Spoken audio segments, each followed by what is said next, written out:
pode melhorar. Vamos colocar no pessoal, né? Minha família, vamos juntos? Minha família pode melhorar. Fiquei pensando bastante que tema eu poderia dividir com os irmãos sobre essa passagem, porque conforme o direcionamento, a colocação, poderia dar uma conotação mais assim, exclusivista. Mas na verdade, irmãos, todas as nossas famílias podem melhorar. Até aquela, como a sua, que é impecável, abrastente, né? Assim, a perfeição, e aparentemente não tem nada para tocar ou retocar. O bom é que sempre as nossas famílias poderão melhorar. E nessa esperança, nesse sonho, nesse alvo, nesse afã, nós vamos percorrer o mês do lar, buscando, clamando, rogando ao Senhor a bênção de nós podermos experimentar a graça dele ao longo desse tempo, buscando a bênção do Senhor. Você tem um texto aberto, Mateus capítulo 7, os versos 24 e 25. Vamos ler juntos? No 3. 1, 2, 3.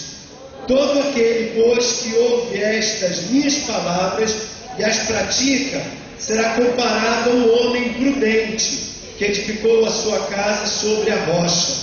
Caiu a chuva, transbordaram os rios, sopraram os ventos e deram com ímpeto contra aquela casa, que não caiu, porque foi edificada sobre a rocha. Se sua família pode melhorar, como é que ela vai melhorar? Nós temos nos nossos dias, assim, muitas opções. Inclusive elas vão aparecer na descrição, no esmiuçar dessa passagem do capítulo 6 e do capítulo 7 de Mateus. Então mantenha o seu texto aberto. Mas ele começa muito claramente dizendo que este homem que Jesus comparará no verso 24 e 25, está dentro de um contexto da pregação do Sermão do Monte. E ele então, ao longo da descrição de muitas coisas que ele falou, ele diz que todo aquele, pois, que ouve estas minhas palavras, aquelas proferidas ao longo desse longo Sermão do Monte, todos que ouvem as minhas palavras e as pratica, será comparado a um homem prudente, que constrói a sua casa sobre a rocha. Como nós podemos melhorar a nossa família? A primeira dica, então, muito clara que esse texto dá para que a sua família melhore, seja melhor ainda do que já é o princípio de nós ouvirmos e praticarmos a palavra. Ouvir e praticar a palavra. A Bíblia, ela dá muita importância ao ato de ouvir, porque é muito mais do que você escutar, que o seu aparelho auditivo funcionar, os tímpanos estarem produzindo a vibração necessária no recôncavo do seu aparelho auditivo, produzir as ondas próprias para que aqui atrás do cerebelo você possa interpretar aquilo que você está ouvindo. Meus irmãos, a Bíblia, quando diz de ouvir, é a reflexão e a disposição de obedecer a palavra. Entre as muitas recomendações que a Bíblia nos dá a esse respeito, aí está então a primeira orientação, ouvir e praticar a palavra. Sobre o ouvir, especificamente, a importância de ouvir a palavra, está a recomendação de Deuteronômio capítulo 11, versos 18 a 21. Antes de nós lermos, é importante lembrarmos o que acontece nessa passagem.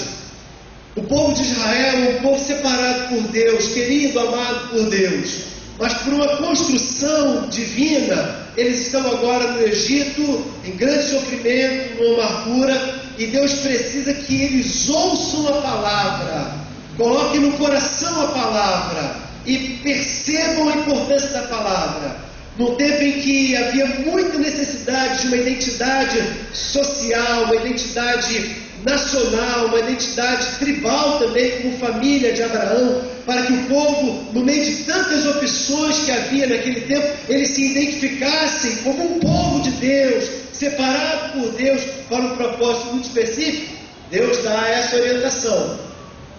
Vamos ler juntos? Digamos: ponde, pois, estas minhas palavras no vosso coração e na vossa alma, atalas eis por sinal da vossa mão, e elas vos serão por frontais entre os vossos olhos, e ensiná-las eis a vossos filhos, falando delas sentados, em vossas casas, andando pelo caminho, ao deitar-vos, ao levantar-vos, e escreverás: eis nos umbrais das vossas casas e nas vossas portas, para que se multipliquem os vossos dias e os dias de vossos filhos na terra, que o Senhor, com o juramento, prometeu dar a vossos pais, enquanto o céu cobrir a terra.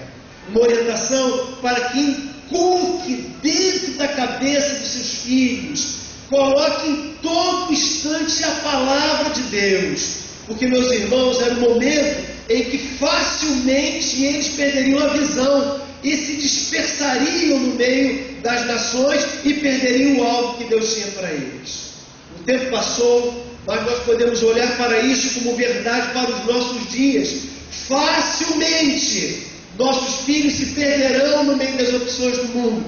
Facilmente nossos jovens olharão as muitas escolhas, escolherão o mundo, o colorido, o afã, o devaneio que o mundo pode aparentemente oferecer. Meus irmãos, quando a palavra de Deus diz que nós devemos inculcar na cabeça da criança, colocar em nossos corações, afirmar ao deitar, ao levantar, escrever nos umbrais, nas nossas testas, nas nossas mãos, no nosso corpo, nas paredes da nossa casa, em todos os lugares. Porque ouvir a palavra de Deus é o que vai marcar o povo num tempo em que há tantos convites para nós nos espalharmos. A importância disso é muito clara. E como isso se aplica hoje nos nossos dias? Eu estou falando para você, pai. Você deve trazer seu filho para a escola bíblica dominical. Você deve ter a alegria de trazer para as organizações da igreja, para as mensageiras do rei, para os embaixadores do rei, para a união de juniores, para incentivar que seu filho venha para a união de adolescentes, para a união de jovens, para os programas durante a semana. Não importa o sacrifício que vai implicar para você isso, para o ensaio do corpo das crianças, você deve investir nisso. Porque a Bíblia diz que ouvir é o primeiro passo para que a sua família seja uma família melhor. É muito mais do que meramente escutar distraidamente, mas conforme você inculca a palavra, veja o efeito poderoso que isso pode trazer na vida de uma criança. Promessa bíblica. Agora as mães, já um aquecimento para o que vai acontecer no domingo que vem de manhã na igreja. Vamos lá, as irmãs, leiam por favor.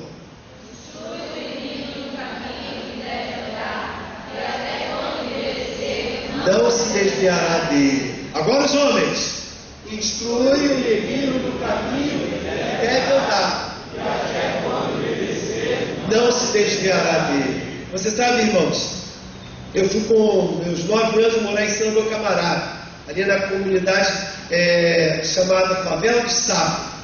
E os prédios eram bonitinhos, tinha grama, tudo bonitinho. Os 4 primeiros anos deu para viver decentemente. Mas, meus irmãos, a minha mãe saía para trabalhar às vezes 6 da manhã, 5 da manhã, chegava às 11 da noite. Eu e meu pai ficávamos no período de muito tiroteio, de muito perigo ali. Eu já era rapaz naquela época. Eu ia com meu pai para o sinal, para o ponto de ônibus, esperar minha mãe chegar, já sabíamos mais ou menos o horário. Ela descia do ônibus, a gente entrava em casa com medo por causa dessa situação. Meu pai saía para trabalhar, minha mãe saía para trabalhar. Nessa época, então, no iníciozinho, eu com 9 anos, minha irmã com 11 e a minha irmã mais velha com 13. Nós ficávamos sozinhos. Minha avó, Dudu, minha querida amada avó Dudu, lá no céu já, né? Ela era mais criança do que a gente. Então, a gente que cuidava dela, meio que trocava os papéis, né? Como é que uma mãe sai e deixa uma criança num lugar desse? Fazendo assim. Nas horas em que ela estava em casa, e eu não queria ir para a igreja, sabe como é que eu ia, irmãos? Com 9 anos, já rapazinho, no gancho, no reboque. Você pode até criticar, reclamar, como eu reclamei, critiquei, chorei, peguei, não quero ir para a igreja. Mas, irmãos, quando eu chegava lá, eu adorava, eu curtia, eu vim igual o Arthur vai para casa, hoje todo lambido, suado. Eu vejo e eu me enxergo com 6 anos de idade, com 10 anos de idade, porque eu adorava quando chegava na igreja. Mas não era prazeroso tomar banho, me arrumar e ir para a igreja. Mas sabe qual é o seu papel, pai? é você insistir, insistir. Antes de tudo, você vir para a igreja. Você ter a alegria de ler a palavra de Deus com a sua mulher. Seu filho ver você ler a Bíblia, você estudar a Bíblia, você amar a Bíblia, você separar o seu dízimo e ensinar a ele a fazer isso. Mostrar o valor, ensinar, inculcar. Porque, meus irmãos, quanto velho, não haverá mais o efeito. Mas a Bíblia está nos dizendo: instrui o menino no caminho em que deve andar, até quando envelhecer ele não se desviará dele. Essa é a primeira dica que o texto nos dá para que você possa viver a bênção de poder ter a sua família um pouco melhor do que ela já é. Imagina o seu marido envolvido no álcool, ou cara, gente boa demais, mas simpatizante, mas não aderindo ainda ao Evangelho, ele ouvindo a palavra, ele amando a palavra, ele chorando diante da palavra, ele aqui na igreja adorando ao Senhor de forma muito intensa, derramando a sua alma diante da palavra. Você gostaria disso, mãe? Que ainda não tem seu marido convertido? Viva a palavra. Eu estava preparando isso, orando por você, por cada uma das famílias da nossa igreja. Estava me perguntando, mas e aquela pessoa que tem uma oposição em casa? Como é que ela vai fazer? O marido que a esposa não é crente, a esposa que o marido não é crente, ou o filho que é rebelde, ou o parente que hostiliza a fé cristã, que você abraça, que você segue. A dica é para, se você no caso, cônjuge, com filho, esposo, esposa, ou familiar, adulto, que já não é mais criança, para inculcar a palavra, mas resistente à palavra. Sabe qual é a dica? Você será a palavra que ele vai ouvir.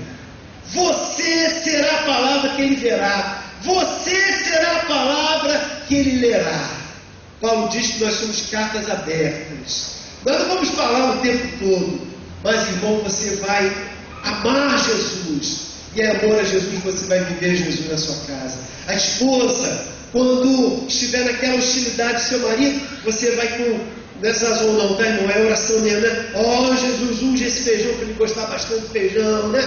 Mexe, mexe, mexe, mexe, mexe, e mexe, mexe, mexe, e mexe, mexe, mexe. Oração! E oração, quando ele comer aquele feijão, que bom é a minha mulher, né? Quando você for namorar com o seu esposo, ou com a sua esposa, que ainda não é crente, vai fundo, irmão, né? Para a glória de Deus, Ele vai te amar, ela vai te amar, e vocês vão viver momentos maravilhosos. Mas faça isso como uma adoração ao Senhor, como um testemunho ao Senhor. Quando você for ensinar o seu filho, ensine com amor. Quando você for passar a roupa, passe com amor. Quando você for comprar alguma coisa para casa, compre, irmão, como um ato de dedicação ao Senhor, de consagração da sua vida ao Senhor. Viva para a glória de Deus.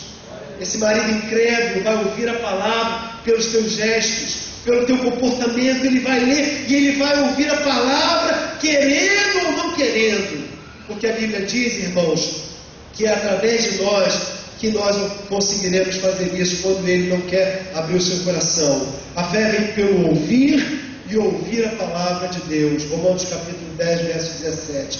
Por isso, irmão, é importante, para que a sua família melhore, ela precisa ouvir a palavra de Deus. Em segundo lugar, e ainda dentro dessa primeira ideia, a gente tem que praticar, porque não adianta nada ouvir, falar, mas sem praticar. A importância da prática da palavra das Escrituras Sagradas. Eu falei a vocês que essa expressão que Jesus usa no verso 24, todo aquele, pois, que ouve estas minhas palavras, as pratica, que palavras são essas? São as palavras que ele acabara de citar. Se você olhar, está com sua Bíblia aberta? Volte aí, capítulo 7 ainda, versos 15. É o último momento, o último bloco, onde ele está descrevendo as narrativas a respeito desse Sermão do Monte. Ele está falando sobre os falsos profetas.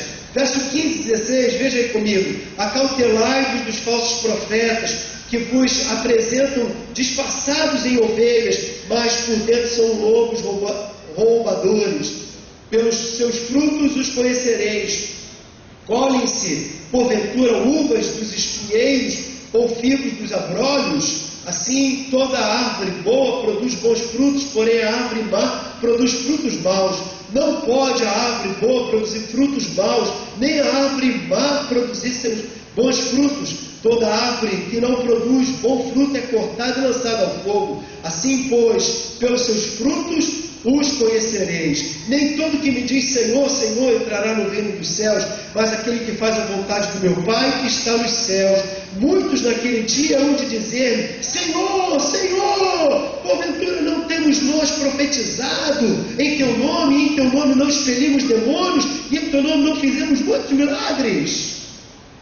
Então lhes direi explicitamente: nunca vos conheci. Apartai-vos de mim. Agora observe, irmãos, os que praticais a iniquidade. Ouvir a palavra e praticar a palavra é essencial para que o seu lar possa melhorar. Veja o que diz Mateus capítulo 7, 21 a 23. Nem todo que me diz Senhor, Senhor entrará no reino dos céus, mas aquele que faz a vontade de meu Pai que está nos céus. Muitos dirão naquele dia: Senhor, Senhor, e acabei lendo, né? Vamos continuar lendo, que é bonito, né? Senhor, Senhor, não profetizamos nós em teu nome? E em teu nome não expulsamos demônios? Apartai-vos de mim, vós que praticais a iniquidade.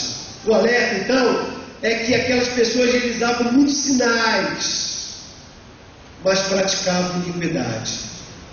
Meu irmão, se você pode até na igreja fazer muitos sinais e maravilhas, mas se você na sua casa pratica iniquidade, você não vai ver o seu lar melhorar.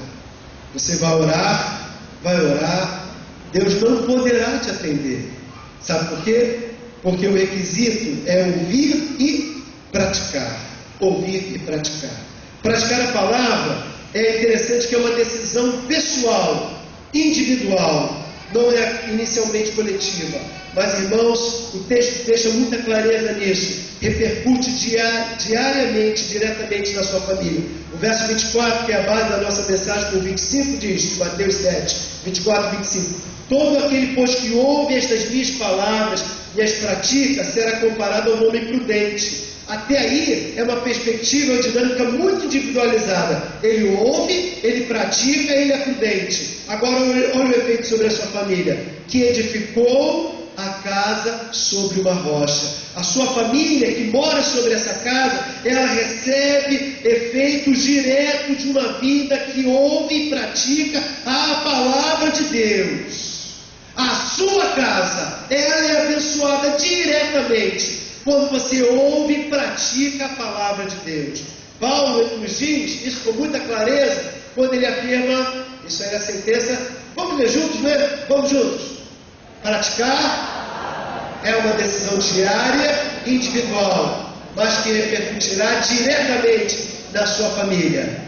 E aí então a orientação que Paulo dá, 1 Coríntios 7,14. Veja como é verdade, porque o marido incrédulo é santificado pela mulher, e a mulher incrédula é santificada pelo marido crente. De outro modo, os vossos filhos seriam imundos, mas agora são quem, irmãos? Santos.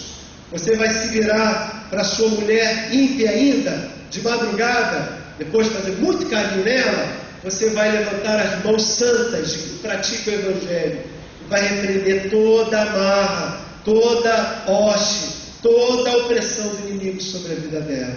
Ela vai ser santa porque você convive com ela.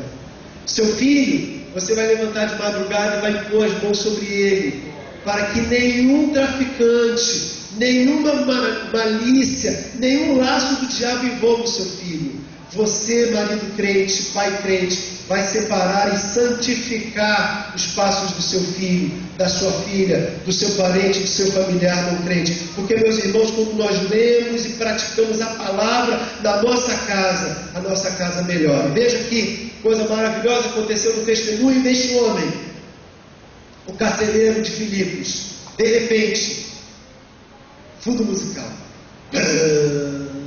E passei aqui, foi bom. Foi de repente demais, né? De repente, houve um tão grande terremoto que foram abalados os alicerces do cárcere, e logo se abriram todas as portas e foram soltos todos os grilhões. Ora, o carcereiro, tendo acordado e vendo abertas todas as portas da prisão, tirou a espada, ouviu o barulho? E eis que isso se dasse, supondo que os presos tivessem fugido. Agora eu vou passar aqui, ó. Foi o santo que me deu isso aqui. Mas Paulo bradou em alta voz, dizendo: não te faças nenhum mal, porque todos nós estamos aqui. Tendo ele pedido luz, saltou dentro e todo trêmulo, e prostrou-se ante Paulo e Silas, e tirando-os para fora, disse: senhores, que me é necessário para eu me salvar? Responderam eles. Vamos juntos?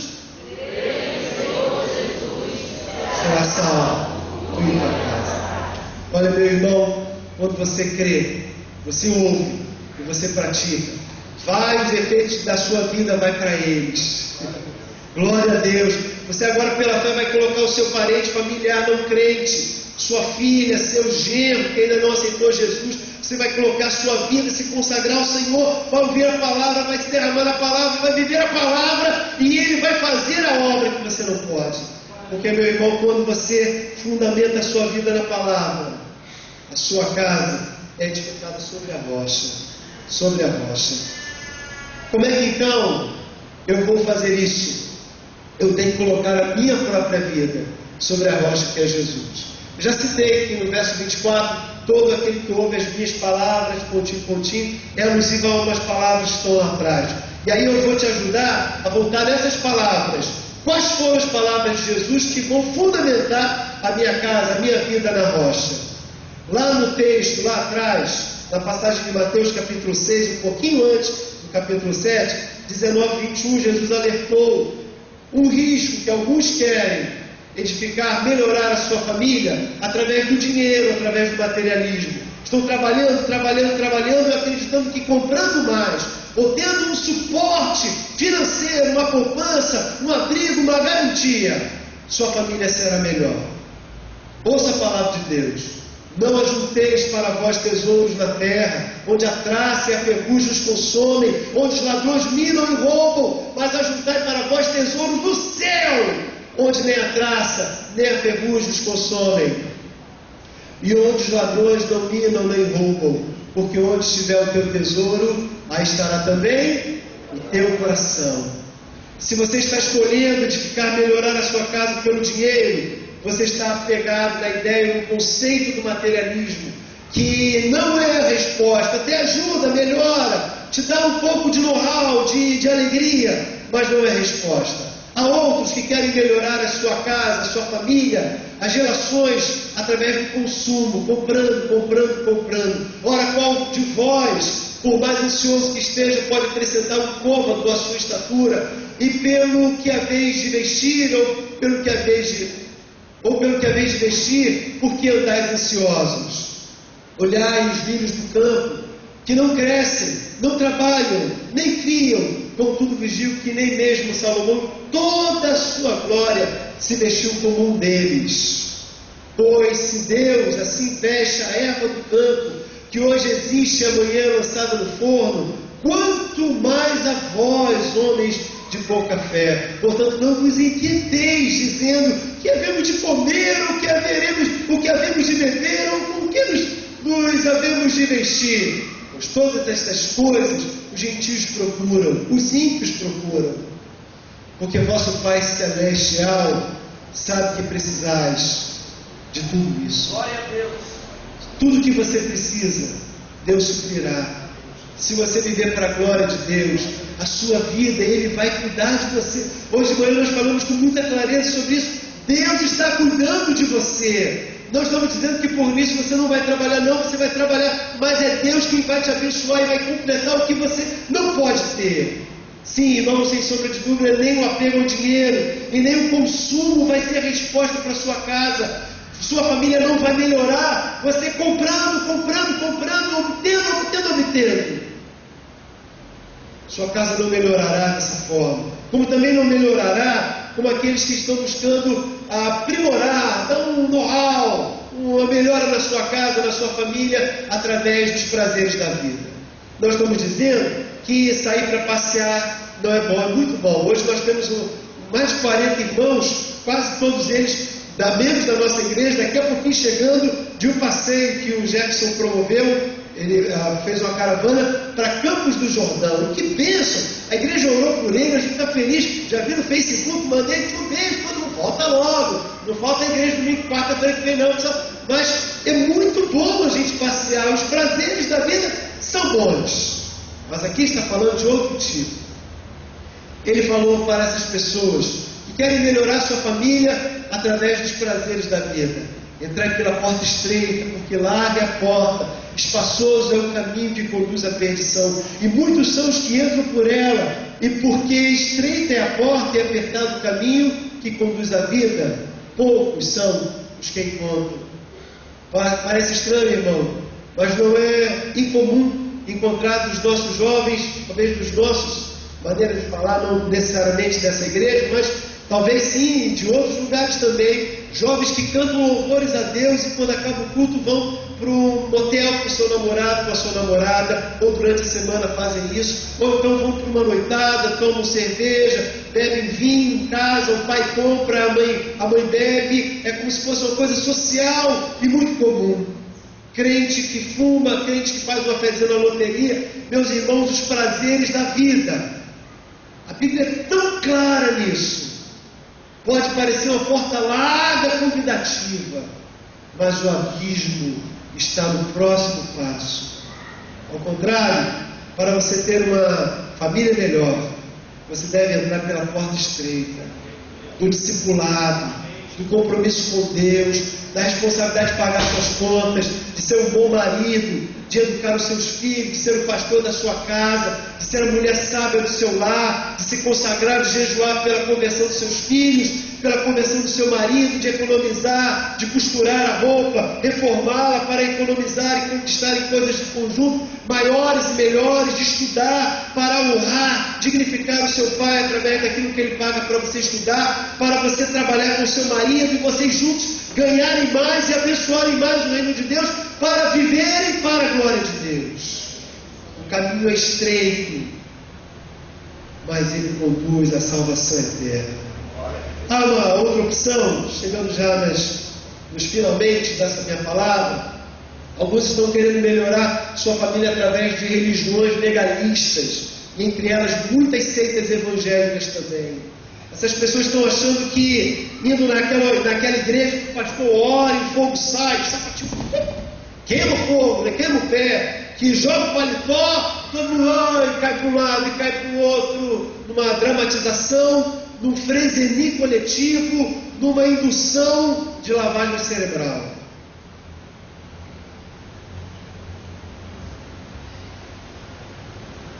A religião, ela tem o seu valor, a sua importância, mas ela não marca o seu relacionamento com Deus.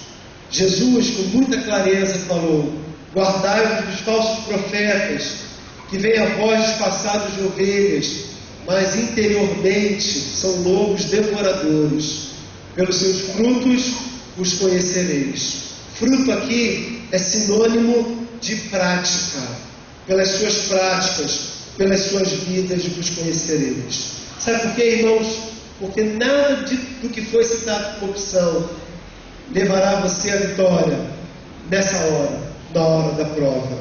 Veja que o texto, verso 25, 24, já lemos, 25 destaca: caiu a chuva, transbordaram os rios, sopraram os ventos e deram com um ímpeto contra aquela casa.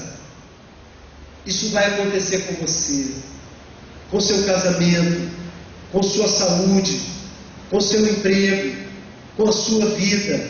Isso vai acontecer conosco. Meus irmãos, nenhum de nós, porque segue a Jesus, está isento dos problemas. Não.